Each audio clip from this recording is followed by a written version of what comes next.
Hey everyone, Dan again here from Do's the Limit. On Saturday, February 26th, Australia will pick their successor to Montaigne.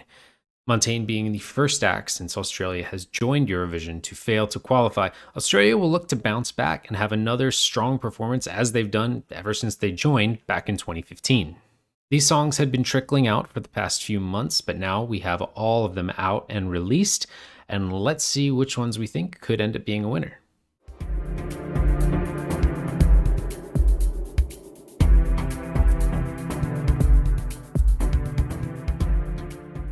I'll be reviewing these songs in the same way I did with my France video, where I'm reviewing my least favorite at the beginning, leading up to my number one at the end.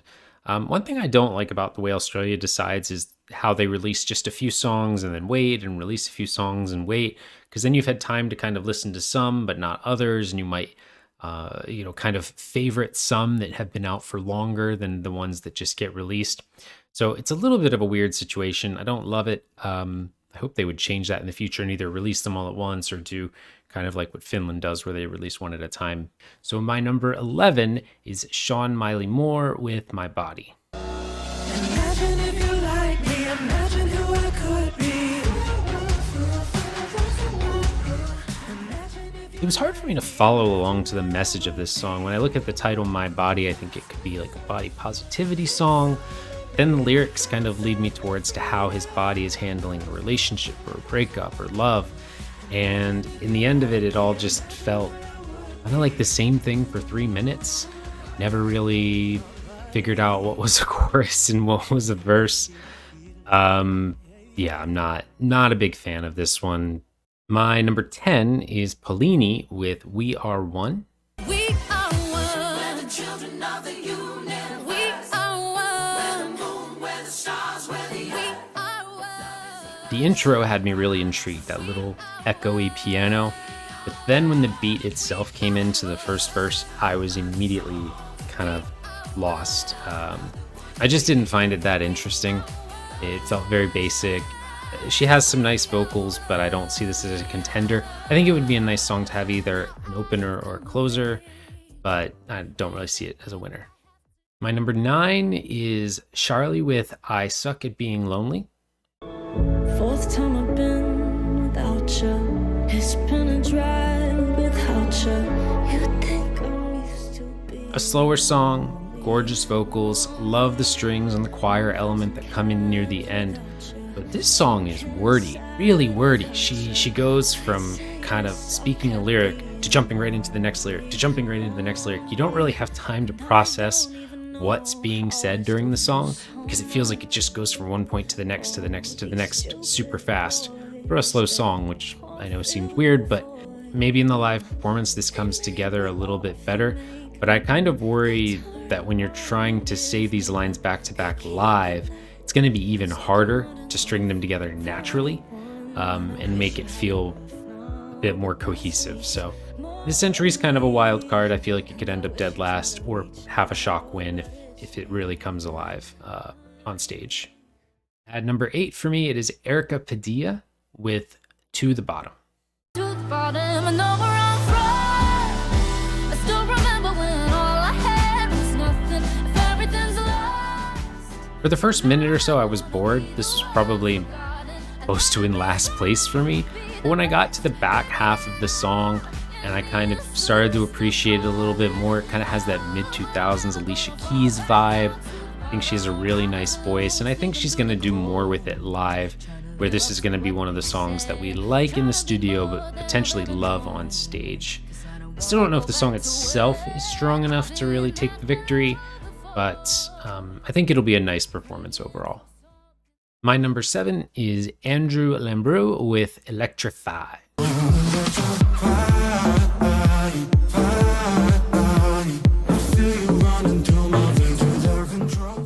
It's a darker, upbeat pop track that kind of eventually evolves into full-on EDM when it gets to the chorus.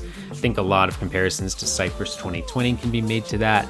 Though I feel like that one with Sandra was a bit more minimal. This one feels more like that full dance track that you could hear in the clubs at night His vocal range is definitely going to be tested here because during the verses it's very low, but during the chorus, the electrify part that's very kind of, not auto-tuned, but processed, there's a lot of kind of screaming there, and it's very loud and a bit higher. I don't know if that's supposed to be him or if that's going to be just part of the song or a backing track. So a lot of question marks with this one. The song itself doesn't do much for me either, so I feel like even if they hit all the marks, I don't even think this will be my winner. It should still be a fun number on stage. And at number 6, I have Jaguar Jones with Little Fires. One little spark that started a flame. One little story carried the blaze.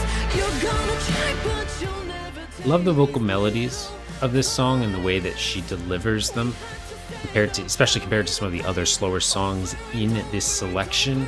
It grows on you a little bit as the song grows. It has that big moment at the end. It's a little jarring when she gets to the little fires, because that's just not typically what you hear in most pop songs on the radio. It's a little bit different.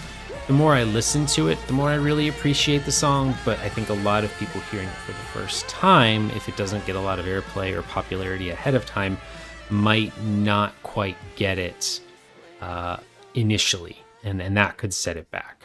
My number 5, we're into the top 5 now, Evie and Isaiah Firebrace with When I'm With You. Baby girl, you're so different. I don't wanna miss my chance to be with you. 'Cause you're more than just a beauty and a little cutie. Very friendly radio pop duet. It's kind of a beach summertime anthem. I can see myself lying back on the beach listening to this song while having a drink. Isaiah, of course, participated in 2017 when he was a bit younger. Definitely can tell he's grown up here. I think he's going to be much more professional, much more comfortable on stage. And I think he kind of carries this song. Honestly, I like his parts a lot better than Evie's. Her voice at the beginning, where there's not a lot of instruments around her, it's just kind of her voice. It's a little abrasive. It's a little too much. I almost want it kind of pushed back a little bit more. If anyone carries this on stage, I think it's going to be Isaiah. But we'll see. It's a nice song. At number 4, it is Sheldon Riley with Not the Same. But I'm not the same, no. So this one seems to be a heavy favorite. Sheldon Riley is very well known in Australia. I think there is a lot of buzz around this, around his style, around his voice, which is very, very strong. This will probably be the vocal performance of the night. But I worry there's not enough content in the song to carry it, especially when you get to the end and he's saying not the same. Yes, it's beautiful how he says it, but that's about all he says for the last 40-ish seconds or so. Because I just don't have enough feelings that the song is strong enough to win. I do expect a very memorable staging. We are now into my personal top 3, and at number 3 I have Judy York with I Won't Need to Dream.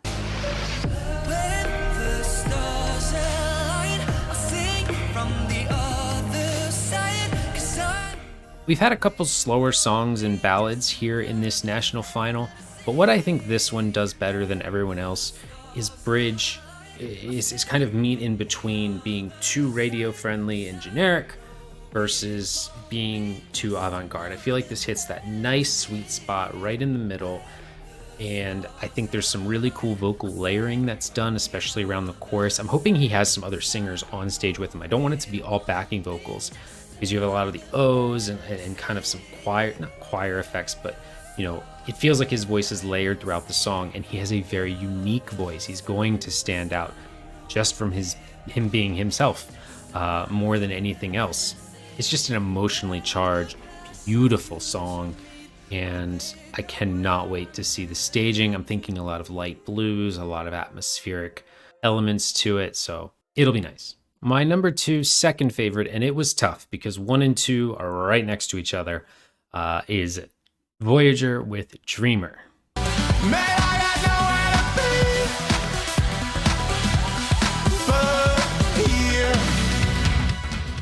This electro rock, slightly metal, progressive, I don't know what to call it. They have a style all their own. Nothing and no one is going to sound like them if they end up going to Eurovision. I have had this song on repeat constantly since it was released. It's made a bunch of my playlists. It is an awesome rock anthem with the kind of like guitar elements. And because the delivery of every line is kind of like, if you'd say there's 4 measures, it's kind of like the words are delivered in the first measure and a half, right? And then it's just music. Dreamer, music. Take me as I am. And I got nowhere to go. Music. I got nowhere. It's always kind of compartmentalized and broken into pieces. I'd like it to be a little bit more interesting than that. That's my only gripe. If they did that, winner 100%, I'd have it in my number 1 spot. And that can only mean one thing. My number 1 for Australia, G Nation, Bite Me. Don't like you, you can bite me. Bite me. Can't really say we've had a K-pop-esque style song go to Eurovision yet. This could be the one. Of course, Daughters of Reykjavik could also go for Iceland. But this one is even better than that, in my opinion. I love this track. It is so fresh. It grabs you, it pulls you in. It is interesting the whole way through. There are so many different elements, of course, because there are so many members in the band who all have their own style, but it all blends together. Add in some kick-ass choreography and great staging. This could be top 10 at Eurovision. This could be the absolute show closer, song 25 in the grand final that just blows the roof off the place. I am all for this, and I think it's going to do very well. I think it has a good chance to win. I think Australia is headed back to the grand final. I think there's a couple songs here that could even so much as left side or top 10. I don't know about winner. We'll have to see how they perform live, but let me know in the comments below if you think one act has got it on lock and is probably going to win the whole thing, or if you think it's an open field and any one of these artists could end up taking it. So until next time, take care.